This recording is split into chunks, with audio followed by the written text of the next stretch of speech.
Chaos soon come.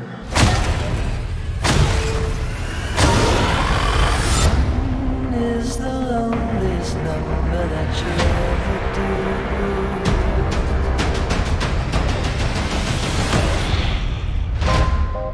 do. The chocolate delivery hasn't arrived yet. No! We had a deal. What's gonna happen? You gonna stop protecting me? I am happy to eat, Mrs. Chen. No, you cannot eat, Mrs. Chen. What? Nothing?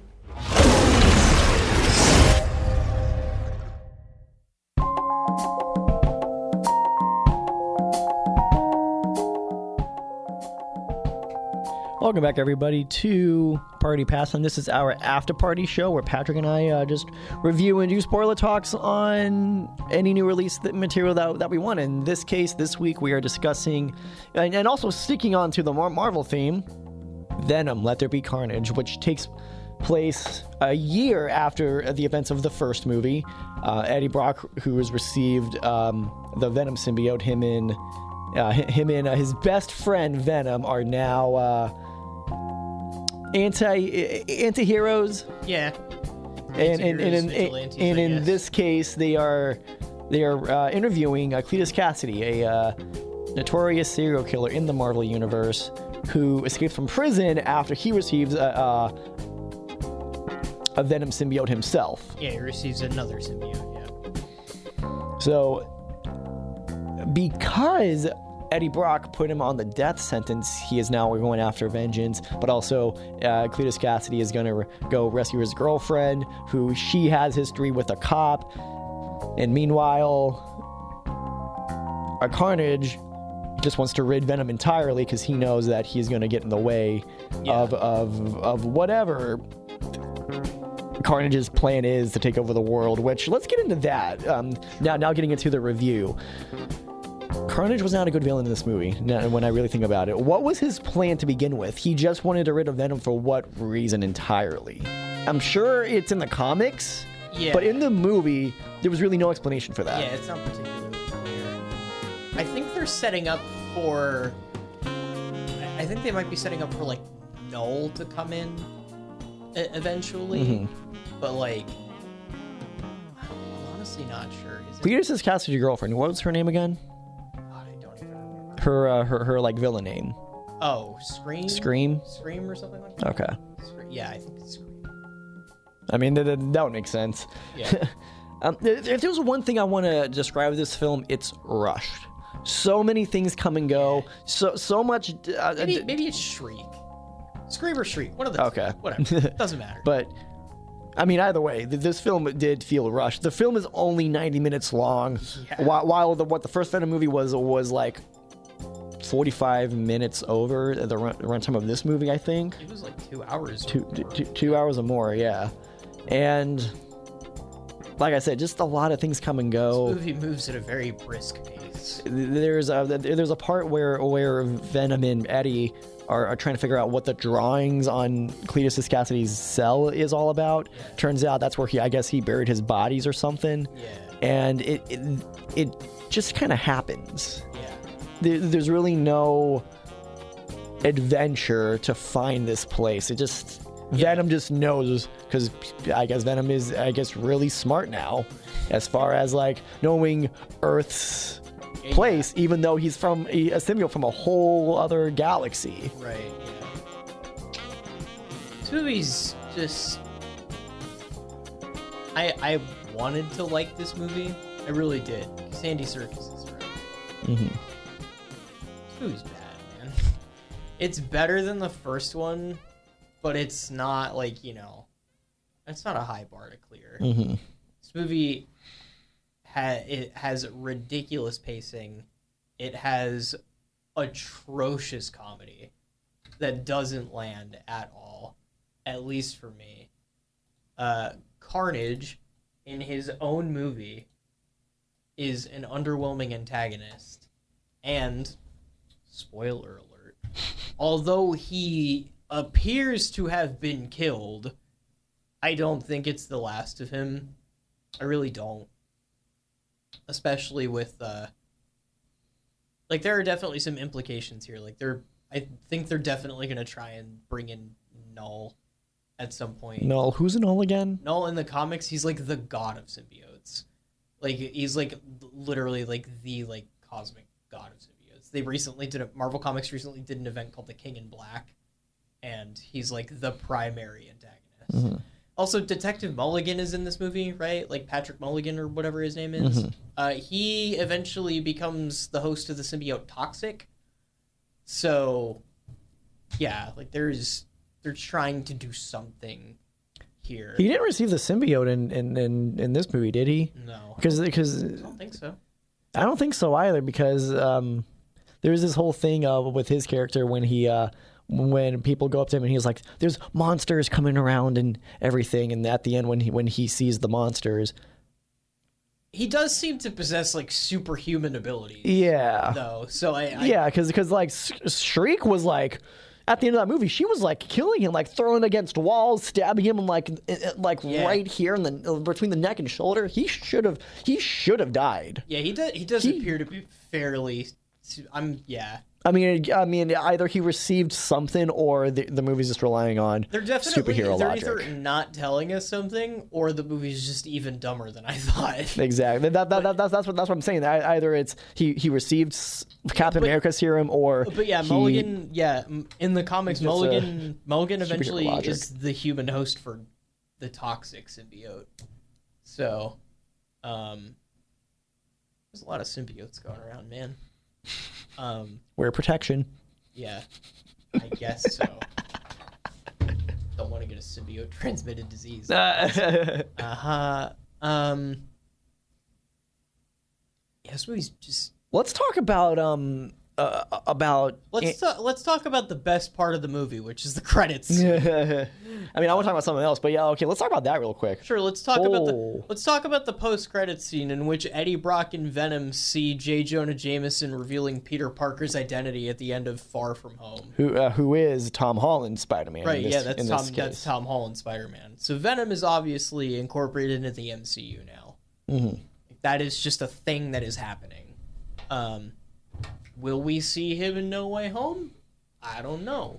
It's a possibility. It would be cool. I would like to see Tom Hardy's Venom in the hands of a capable director, for once. But then again, maybe he won't be in. Actually, maybe he will. Maybe he will. Maybe in a post-credit scene I can see, but maybe not in one of the fight scenes. Yeah, he might pop up. I don't know. I was thinking of. I got tripped up for a second because I was thinking Sam Raimi was doing No Way Home, but Sam Raimi is doing in the Multiverse of Madness. Yeah, Doctor Strange. So it was like maybe Sam Raimi won't put him in the movie because he has PTSD or something. Yeah. So Venom's in the MCU. The post-credit scene is better than the entire rest of the movie. Like I gotta say, for a movie this short, this movie felt long. Like, you know what I mean? Like, this movie was really brisk, but I disliked it so much that I felt like I was there longer than I was. I get what you mean. It was just like I don't know, man. Really? Because the movie was so short, I felt the opposite. Sure. For me, I was waiting for something interesting to happen, like the turning point of the plot to happen. Right. That doesn't really happen. Everything just kind of happens. All of the fight scenes are super messy, by the way. That was a critique I had of the first film. Like, all of the fight scenes are just this weird, like this weirdly shot mess of amorphous goop smashing into each other, and it's very not great. I don't know, man. I wanted to like this film. I really wanted to like it. I really did. And one reason I really wanted to like it, and this is something that I wanted to talk about, Andy Serkis is the director of this film. Yeah, Andy Serkis. Andy Serkis Gollum himself is the director of this film. I wanted to like this movie so bad. I was like, Andy Serkis directing, it seems to be better than the first one. Again. And he has a great history with CG characters. Yeah. For crying out loud, he's Gollum, he's Planet of the Apes. What was the main character again? Caesar. He knows how to like play these CG characters. Right. And I was Was Venom a better character? I mean, he was funny, but not by much. Funny. Not by In air much. quotes. I genuinely don't think there was a single joke in this movie that landed for me. I feel like they just... It's not that Venom can't be funny, or like Venom and Eddie can't be like a buddy cop. They can't have like a buddy cop dynamic. It's that it's not done well. Like it's not like it's just not well executed. Like it's like all obnoxious. Like that, like when we were playing the trailer before we came back, the bit where he's singing while they're cooking and he like ruins the kitchen, that whole scene sucks. Like it's so lame and annoying. Like it doesn't make me laugh. It just makes me kind of sit there and not cringe. That's kind of strong, but like it's just like what are we doing here? Like this feels like a waste. I know we're trying to like establish a dynamic here, but like it's not working. It's not working at all. Let's talk about the subplot with Eddie's ex-girlfriend. Sure. That happened. Yep. I mean, That's a thing. I'm going to be honest. If her and what was the guy's name, Dan? If they didn't show up, I'd honestly be okay with that. I think they had no purpose of being in this movie at all. It doesn't add anything to the movie whatsoever. We saw She-Venom again for like another minute. Cool. But that's about it. All right. But also should it be mentioned that Venom, him and Eddie have a big falling out, so he goes to other hosts. Right. Yeah. They like break up. We don't. By my logic, I think with when Venom goes to like another female, we get She-Venom again. But no, we get Venom, just Venom, as in a female host. Yeah, it's kind of weird.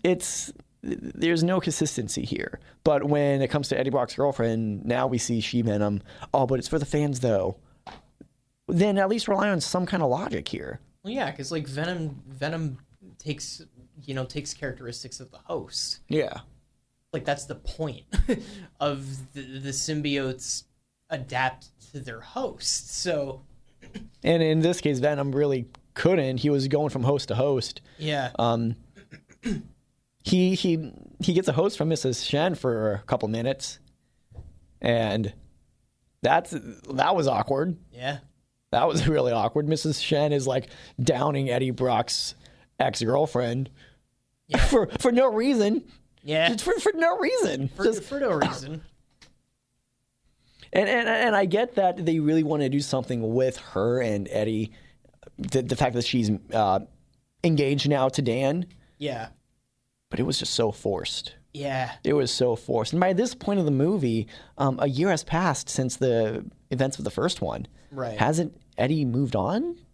I mean, I get it if you want to stick with that, but develop it. Show some interesting character. That's the thing. That's the problem I have. They're here for no reason. It's not developed. That's my thing. It's there as a plot device, but what is it doing for the plot? You know what I mean? Like, it's just it's just weird. This movie's a mess. It's like, I feel like if you like the first one, you'll like this one. Yeah. But if you don't like the first one, you probably won't like this one. Not a lot really changes this time around. No. And I was really hoping a lot more from Andy Serkis. Yeah, it's marginally better, but most of all of the problems I have with the first one apply to this one. This one is This one's mercifully shorter, but like, yeah. And I guess it's not quite as stupid as the first one, I guess, but it's still pretty stupid. Yeah, I see what you mean. I remember when we reviewed the first Venom movie. One problem that we saw was the symbiote goes to a host. 6 months pass because we see Eddie Brock doing something, and like 6 months pass, but that one host gets off that same plane.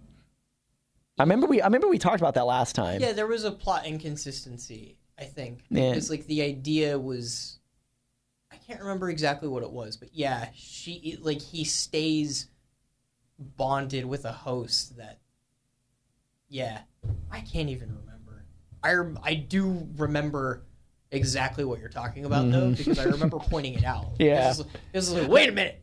that stuck to me ever since because I never realized that until you brought it up. Yeah. And I'm like, wow, that actually I never realized that. So that one thing that we reviewed that stuck to me since. Yeah, I can't remember the exact details anymore. So when I was watching this Venom movie, I was like, oh, I hope something happens like in the first Venom with like a 6-month jump or something. I was really hoping for something like that to happen because I wanted to be like, oh, they did it again. Yeah, I was like, yeah.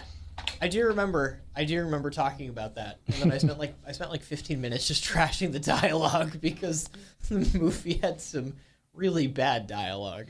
Let's talk about the inconsistencies in this movie. And one thing that even with the first movie, a big problem that they faced. So the symbiote is sensitive to sound and fire. Yep. When Shriek does her scream in Woody Harrelson's Cletus Cassidy says, don't do that. He's sensitive to sound. Meanwhile, all these guns are being shot, all these explosions happening. I think it has to do more with frequencies. I think. I mean, I get that, but it's never really established, even with the first Venom movie. So, like, all these loud explosions are happening right next to Eddie Brock. Right. Doesn't Venom have like some kind of reaction, at least some reaction to it? I think that's just one of those things that you kind of have to like put aside a little bit. I understand that, but when they say, like when the symbiote is sensitive to sound and fire, at least explain what specifically, because I get it's just one of those things that you kind of have to go with. Yeah, I mean, I get it. I know in the comics they explain it much better, and it is established much better, like in all the animated shows and comics. At least explain it a little bit better here. Well, it's like you know. Establish it better here. Even in like Spider-Man 3, right? Like he defeats Venom like with sound in Spider-Man 3, like by smacking the poles together or whatever. Right. But like Venom's chilling there while Sandman is literally pounding Spider-Man to death against a metal girder, and he's chilling, even though it makes like a very loud, low vibration. Right. Like while he's just holding them down. So it's just one of those things. Another part too that I was kind of thrown off with that when it's established that hey, fire also is one of their weaknesses. Fire and sonics. Cletus Cassidy and Shriek go to burn down a building. Yeah. But I'm pretty sure it's more like being lit on fire. You know what I mean? Like they're susceptible to like burning if they are lit on fire. Yeah, I mean I understand that, but But also, Venom literally face tanks a rocket explosion at the end of the first movie. Mm-hmm. So you know what I mean? Right. Like what are you gonna do? Yeah. So like you said, Pat, it is safe to say that this movie had a lot of problems that the first film had. A lot of execution that was just poorly. It truly does feel like a sequel. And I'm going to be honest, I'm not blaming Andy Serkis too much because I know he didn't write this. Yeah. But something that did catch my eye at the end credits, it said story by Tom Hardy and someone else. Yeah. Tom Hardy had some kind of control over this. Sure. Which I think is pretty cool because you can tell Tom Hardy, ever since the first Venom film, he had so much fun playing Eddie Brock. He had so much fun being playing this character, being in this movie. He's the best part of the movie. Mm-hmm. Also, Woody Harrelson is terribly underutilized in this movie. the role of Cletus Cassidy does not it doesn't really fit his persona. It doesn't serve him well. Mm-hmm. It's like his stark edgelord brooding and matter-of-fact delivery on some of this stuff just doesn't. I mean, you can tell he had a lot of fun playing Cletus Cassidy too. I'm sure he had a ton of fun. Especially that prison break scene. You can tell like Woody Harrelson was having the time of his life. I'm sure he's having fun. But it's just having fun though doesn't necessarily mean acting good. Yeah, I just don't think he was a good fit. Yeah, which is weird. I mean, just I feel like you could fit Woody Harrelson into anything. But yeah, it just didn't really work for me. How would you rate this film overall? On a 1 to 10 scale? Mm-hmm. 4. 4. I'd go a bit lower. I'd say 3, 3.5. 4 or 3. I don't know. I think I gave the first one a 3 This one's like marginally better. So like 4, I guess. She's really gonna force it out of me. Like, yes. I want a good Venom movie, or I want like a good representation of Venom in terms of like a live action medium. We still waiting. You know, Tom Hardy's a great Eddie Brock, and it's cool to see that he's having fun and making these movies. But I hope like being a part of the MCU, they can really rein him in and just give him like good direction. Because it is sorely needed. Until then, though, I don't know who directed the first Venom movie, but having Andy Serkis direct this one, who do you think should helm the next Venom film? Good question. If you want me to be honest, now that Venom is in the MCU and Sam Raimi is directing this Doctor Strange film, and we get some kind of at least a post-credit scene or some hint that, hey, Venom is in this universe in the next Spider-Man film. Yeah. I really would like to see Sam Raimi get back at it again, this time doing it the way that he wanted to do it. Oh, really? Ruben Fleischer directed the first one. Ruben Fleischer. He did Zombieland. That's right. Yeah. That is yeah, that's right. That explains some of the comedy. Yeah, if I'm going to be honest, that explains some of the comedy. Yeah. But yeah, coming back, I could really see Sam Raimi finally go back and doing what he wanted to do to begin with the character of Venom. As long as the studio doesn't mess with him, because he didn't want to do Venom at all, because he didn't understand Venom. He couldn't relate to Venom. Right. I mean, but also, like, if I remember correctly, a lot of studio interference came with this first Venom film too, and I'm sure Andy Serkis hasn't really said anything about studio interference, from what I understand. No, with it's Venom probably 2. not a good idea to talk about it while your film is still in theaters. Yeah. And, you know, but no need to tarnish working relationships. overall, Venom 2 was, I went in with low expectations. Whack. It was underwhelming once again. Big whack. Big whack. Big whack.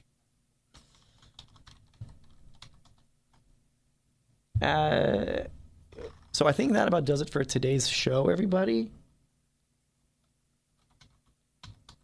Sorry to end the show on a kind of a downer note. Just kind of trashing a movie for 30 minutes, but, you know. What can you do? What can you do? Exactly. Make better movies. That's all I want Sony to do. I want they want to go for a Spider-Verse. Give us a good Spider-Verse movie. We had one with in animated form. I mean, yeah, we got into the Spider-Verse, which is incredible. But, like... But as far as the live-action films go, I know Morbius is supposed to be coming out sometime next year. Oh, boy. From what I understand, it's going to be released in January, and we all know what those January films do. It's probably going to be a hot mess. Yep. All right, everybody, that's going to do it for this week on Party Pastime.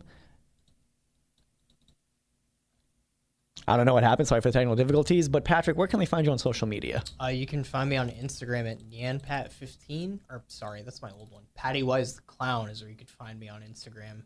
You can also find me on Spotify. I do a podcast with one of my best friends, Jared, called All Unsafe Progress Will Be Lost. And you can also find me on Twitter at Writer Remorse. And you can find me at OrtizThomas101 on Instagram and Twitter. Thank you all for tuning into this week's Party Pastime of our Party on Podcast and After Party show. Next week, we're going to take a break from all the news. I think next week, Pat, let's finally do a review catch-up on everything that we've missed out when we were offered the 2 years we were off air. Oh, boy. We got a lot to cover. But until then... It's going to be a crammed hour. It's going to be a party. And speaking of which, party on, partiers.